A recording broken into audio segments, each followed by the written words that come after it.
Philippe Marie was at all the farmers' protests in his Normandy region in 2015.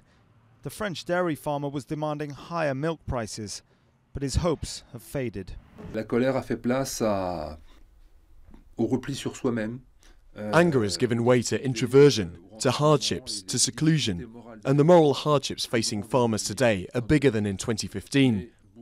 Many of us have reached a point where we no longer dare to talk about it. We internalise it all, and a number of farmers feel very distressed morally.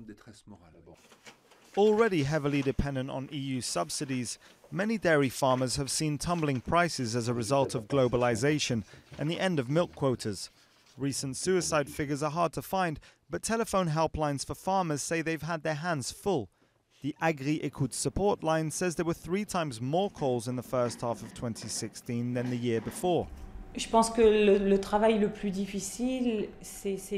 think the hardest part of the job is to help people accept that, because of the problems they have, they may not be able to work as farmers until retirement. Each year, 5,000 farmers are forced to do just that and quit their job, often because they can't make ends meet.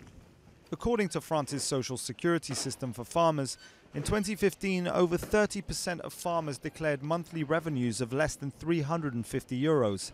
In 2016, that number could be closer to 60%. Such dire straits are turning some voters towards populist politicians like the National Front's Marine Le Pen, who vows to hold a referendum on leaving the European Union if elected. The National Front proposes to leave the EU, to leave the euro. People say to themselves they won't have any more troubles.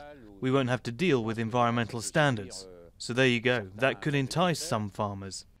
This farmer may not be enthralled by the rise of nationalist sentiment, but many in the agricultural sector could be tempted by the far-right vote, and the trend has been a while coming.